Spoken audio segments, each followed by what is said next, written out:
Už dlhší čas som konfrontovaný, a nielen ja, ale všetci Košičania s nepríjemnou otázkou, keď cestujeme po rôznych mestách, obciach, v Bratislave, vo Zvolene, proste všade sme konfrontovaní s otázkou, len otvoríme dvere a hneď, no čo Luník 9. A čím ďalej, tým viac začína byť táto problematika nástojčivejšia, ale hlavne jej riešenie.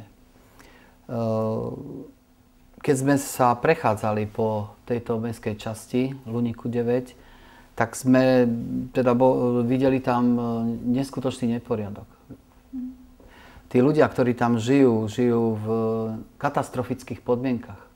Tie deti sú vychovávané v takých podmienkach, ktoré neznesú žiadne kritériá hygieny, výchovy, vzdelávania, výživy. Takže dalo by sa to zhodnotiť tak, že tam doslova živoria. A tento stav je nielen pre mesto Košice, ale hlavne pre týchto ľudí a pre tieto deti, ktoré tam vyrastajú, nepriateľný.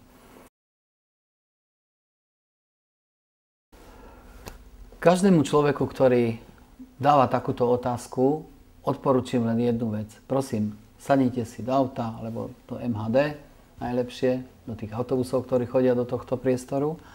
Prejdite sa po území mestskej časti Luníka 9. Choďte sa pozrieť za tie bytové domy, ako sa malé polonáhe deti, špinavé, neumyté, prehrabujú v odpadkoch. Pýtam sa, nestačí takáto odpoveď?